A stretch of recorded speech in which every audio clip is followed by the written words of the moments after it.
Chennai shopping మాల్లో ఉగాది వేడుకలు. మీ పండుగ షాపింగ్ చెన్నై షాపింగ్ మాల్లో చేయండి. అందమైన వస్త్రాలతో పాటు విలువైన బహుమతులు పొందండి.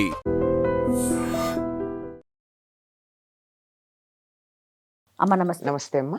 అమ్మ, మనం తినే ఆహారం అదే కదా మనకి ఆరోగ్యం.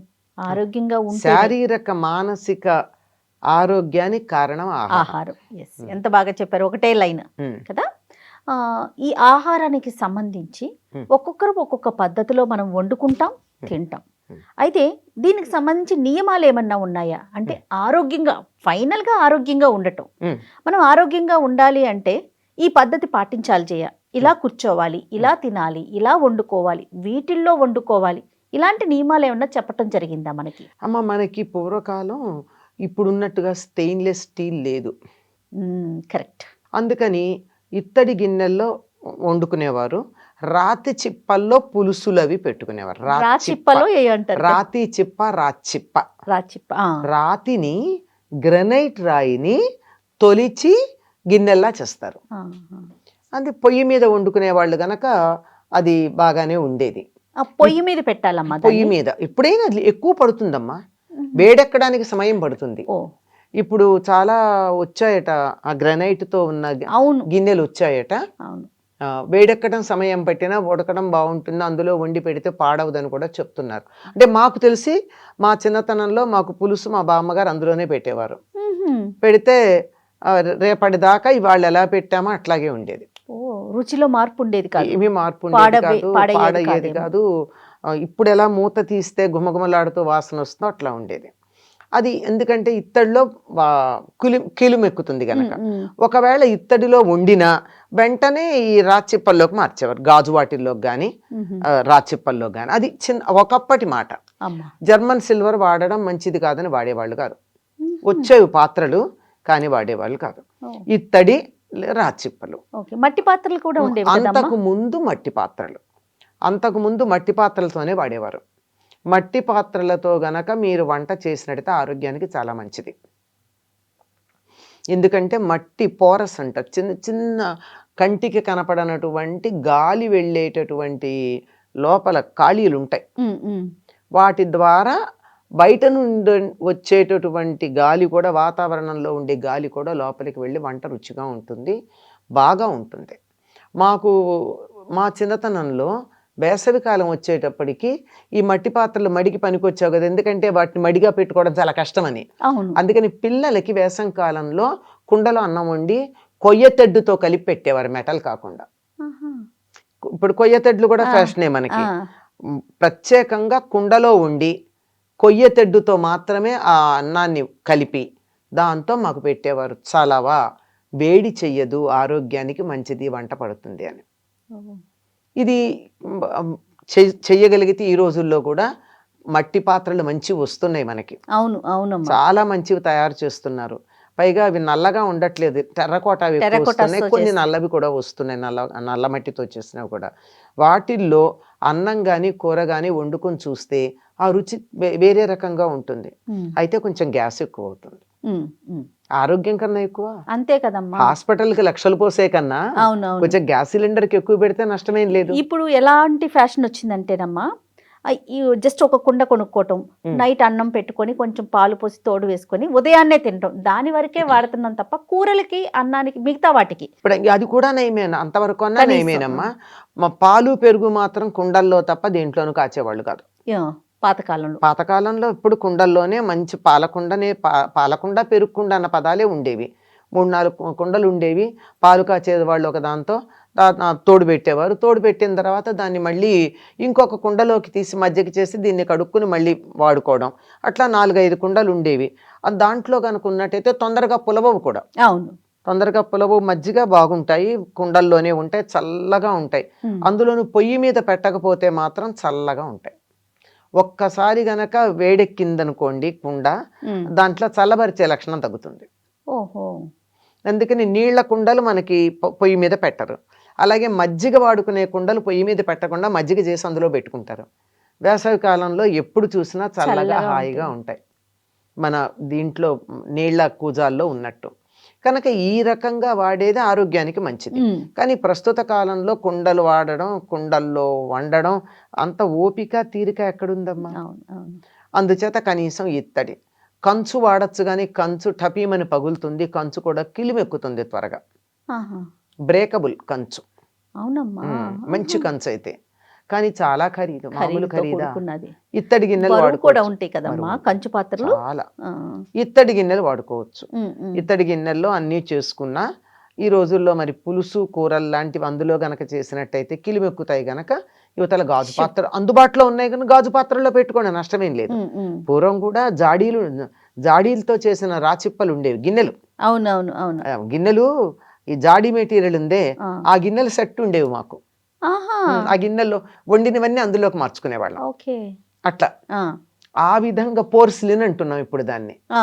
ఆ పోర్సిలిన్ గిన్నెల్లో కానీ గాజు వాటిల్లో కానీ మార్చుకోవచ్చు. ఓకే. ఇది ఆరోగ్యానికి మంచిదమ్మా. అమ్మ. జర్మన్ సిల్వర్ వాడద్దు, వంటకి ఆరోగ్యానికి మంచిది మంచిది కాదు. అనేక రకాల అనారోగ్యాలు ఉన్నాయి. మరి కుక్కర్లు ఉన్నాయి కదా, ఉమ్, ఉమ్. కుక్కర్ వాడండి, కానీ లోపల ఇత్తడి గిన్నె కానీ స్టీల్ గిన్నె కానీ పెట్టి వాడండి.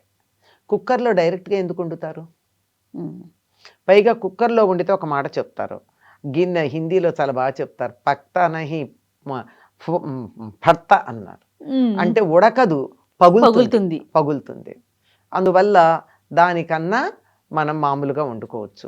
లేదు నేను పొయ్యి మీద పెట్టి పనిలో ఉంటాను, నేను మర్చిపోతాను, 100 పనులు కదా ఈ రోజుల్లో ఆడవాళ్ళకి, ఉమ్, ఉమ్. అంచేత మర్చిపోతానేమో అనుకుంటే ఎలక్ట్రిక్ కుక్కర్లో డైరెక్ట్గా కాకుండా ఎస్. గిన్నెల్లో పెట్టి పెట్టండి. అప్పుడేమవుతుంది, ఎలక్ట్రిక్ కుక్కర్లో ఎయిర్ టైట్ పెట్టం కదా, అవునమ్మా. ప్రెషర్ చెయ్యం దాన్ని. ఈ ప్రెషర్ కుక్కర్లో తిని తిని మనకి ప్రెషర్ పెరుగుతోంది. కరెక్ట్ అమ్మా. అందుకని ఇప్పుడు బయట వాతావరణంలో నుంచి వచ్చే వాయువుతో కలిసి వండినటువంటి అన్నానికి ఆరోగ్యం ఉంది, ఉమ్. బయట గాలి. కనుక మామూలు ఎలక్ట్రిక్ కుక్కర్ పెట్టామనుకోండి, దాంట్లో ఈ ప్రెషర్ లేదు, ఉమ్. మూత మామూలుగానే ఉంటుంది, అడుగు నుంచి నీటి ఆవిరి వస్తుంది, బయట నుంచి వాతావరణంలో ఉన్న గాలి ఉంటుంది, వేడికి చక్కగా ఉడుకుతుంది. ఎస్. ఇది కూడా లోపల పెట్టుకునేటప్పుడు చక్కగా ఇత్తడి గిన్నె స్టీల్ గిన్నె, మ్యాక్సిమం స్టీల్ పెట్టుకుంటారు, ఉమ్. ఉంటే అందుబాటులో ఉంటే ఇత్తడి గిన్నెలు కూడా పెట్టుకోవచ్చు, దాంట్లో పెట్టుకుని వండుకోవచ్చు. అమ్మా. ఇది వీలైనంత మీరు సూక్ష్మంలో మోక్షం అడిగారా కనుక చెప్తున్నా, ప్రెషర్ కుక్కర్ కన్నా ఇది బెటరు. దీనివల్ల వాతావరణంలో ఉన్న వాయువుతో సంయోజనం చెందడం జరుగుతుంది కనుక మంచిదవుతుంది. అమ్మా, ఇదివరకు రోజుల్లో ఎప్పటికప్పుడు అంటే ఏ పూటకి ఆ పూట వండుకొని తినేవారా? అవును. లేదంటే ఎట్లా ఉదయం వండేసుకొని మధ్యాహ్నం రాత్రి అట్లా అట్లా లేదమ్మా, ఏ పూట కాపోతే తినేవారు. పిల్లలకి మాత్రమే రాత్రి వండినటువంటి అన్నం ఉంటే దాన్ని పొద్దున పూట చద్దన్నంగా పెట్టేవాళ్ళు. చద్దన్నానికి బలం ఎక్కువ, విటమిన్ బి ఉంటుంది అందులో, చద్దన్నంలో బి కాంప్లెక్స్ వస్తుంది. ఓకే. అన్నం మాత్రమే రాత్రిది అలా మర్నాటికి ఉంటే, వేరే పదార్థాలు కావు, ఒక్క బియ్యానికి మాత్రమే B12 ప్రొడ్యూస్ చేసే లక్షణం ఉంటుంది. కనుక మర్నాడు పొద్దున్న తింటారు. ఇంకా బాగుండాలంటే దాంట్లోనే కొంచెం పాలేసి తోడు పెట్టడం. ఆ పాలేసి తోడు పెట్టిన అన్నం ఏదైతే ఉందో ఇది సూర్యోదయానికన్నా ముందు తినాలి. సూర్యోదయం అయ్యాక లాభం లేదు, అది ఒట్టి పెరుగన్నం కిందే లెక్క. లేదంటే ఏం చేస్తారంటే రోజు అట్లా కుదరదు గనక అందరికీను ఏదో స్నానం చేసి దేవుడికి దండం పెట్టుకుందే, చద్దన్నం కూడా తినేవాళ్ళు కాదు పూర్వం. అవును అవును. పిల్లలు కూడా. కనుక అట్లా చేయాలి అంటే ఈ రాత్రి ఉండిపోయిన అన్నంలో కొంచెం మజ్జిగ వేసి ఉప్పేసి పెట్టేవాళ్ళు. మజ్జిగ లేని వాళ్ళు నీళ్ళేసైనా ఉప్పేసి పెట్టేవాళ్ళు. ఉప్పు కూడా చిటికెడు ఉప్పు వేయాలి. చిటికెడు అనకూడదు, రాయి అనాలి, ఎందుకంటే ఉప్పు రాళ్లే వాడడమే మంచిది కదా. అది వేసినట్టయితే చాలా బాగుంటుంది, ఫెర్మెంట్ అయ్యి పిల్లలకి చాలా మంచిది. ఇది పెద్దవాళ్ళకి అవసరం లేదు, అందుకే పిల్లలకి మాత్రమే ఇది. అంతేగాని రోజుల తరబడి పదార్థాలు కూడా ఉంచుకునేది లేదమ్మా. రోజుల తరబడి ఉంచుకునే పదార్థాలు ఏవైతే ఉంటాయో సంవత్సరాల తరబడి ఉండేవి, వాటిని వండేవారు కాదు. ఆవకాయ వండుతారా? వండం. నిమ్మకాయ పచ్చడి వండుతారా? వండమమ్మ. చింతకాయ పచ్చడి వండుతారా? వండరు. పొయ్యి మీద పెట్టి వండని పదార్థాలు ఏమున్నాయో అవి సంవత్సరానికి సరిపడా పెట్టుకునేవారు. వండిన పదార్థాలు ఎక్కువ వాడేవాళ్ళు కాదు. రీహీట్ చేసుకోవటాలు, రోజు తరబడి ఫ్రిడ్జ్లో పెట్టుకోవాలి. లేదమ్మా, ఇలాంటివి అలాంటివి కాబట్టి ఉండేవి కాదు. ఆరోగ్యంగా ఉండేవారేమోనమ్మా కదమ్మా. ఇప్పుడు ఎప్పుడన్నా అన్నం మిగిలిపోతే పారేయకూడదు అని కొంచెం ఆ, పొద్దుడిది సాయంత్రాంది పొద్దునో తిన్నా రీహీట్ చేసేవాళ్ళు కాదు. ఆ, చల్లంది తింటే నష్టం ఏమిటి? yes, నష్టమేం లేదు. yes. కనుక రీహీట్ వల్ల వచ్చేటటువంటి ప్రాబ్లం మామూలు ప్రాబ్లం కాదు. ఓకే. ముఖ్యంగా చెప్తారు, పప్పు కానీ రీహీట్ చేసినట్టయితే క్యాన్సరస్ అని విన్నాను నేను. My God. అది ఎంతవరకు అది శాస్త్రీయంగా అంగీకరించారో తెలియదు కానీ అది మాత్రం రీహీట్ చెయ్యకూడదు అని చాలా మంది చెప్పినటువంటి మాట. సో ఈ విధమైన పద్ధతులు ఫాలో అయ్యేవారు ఫాలో అయ్యేవారు. ఇవి ఫాలో అవ్వడానికి మన కష్టమా? మనకు తెలియక అడుగుతారు. చాలా. మన పూర్వీకులు చేసిందే కదా. కుండల్లో పెట్టుకోవడం కష్టం. అవును, ఇత్తడికి నువ్వు ఖరీదైనవి ఏమిటో రకరకాల కుక్కర్లు కొనుక్కుంటున్నారు. అవునవును, దాని బదులుకి ఇత్తడి గిన్నె వండుకోండి, అవును, అవును. హాయిగా ఉంటుంది. నేను గమనించిన ఏమిటంటే కుక్కర్లో కన్నా బాగా ఉడుకుతోంది అన్నం, ఆ, చాలా రుచిగా ఉంటుంది విడిగా వండితే కుక్కర్లో అన్నం కన్నా. ఆ. అది ఆరోగ్యంగా ఉండాలంటే కొన్ని కొన్ని చాలా పాటించాల్సిందేనమ్మా. చిన్నవి, చిన్న ఇందులో విషయాలు. ఖరీదేం లేదు, కష్టతరమైనవి అంతకన్నా లేదు. కష్టమైన లేదు. అది కాకపోతే చిన్న శ్రద్ధ పెట్టాలంతే. కరెక్ట్ అమ్మా. అయితే ఎలా తినాలి, ఏ విధంగా తినాలి అనేది మరొక వీడియోలో మనం డిస్కస్ అలాగే. చేద్దామమ్మా. నమస్తే. నమస్తే అమ్మ. And for more videos, Please subscribe to iDream. Please subscribe to iDream. Please subscribe iDream. And please subscribe to iDream. For more videos, subscribe to iDream. please like, share, and subscribe to the channel. Congratulations, iDream. Subscribe to iDream. Subscribe to iDream. So subscribe to iDream Media. iDream ki iDream team andarki huge congratulations. Please subscribe iDream Media. Please subscribe to iDream.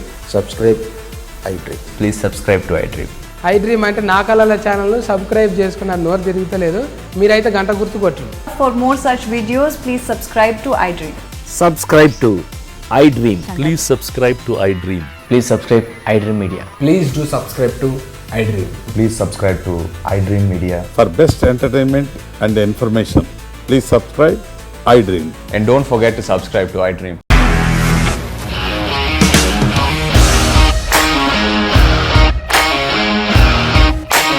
ఇండస్ట్రీలో commitment issues వస్తే నీకు కూడా వచ్చినట్టు morning తీసుకెళ్ళాలంటే కొట్టి పడేస్తారు.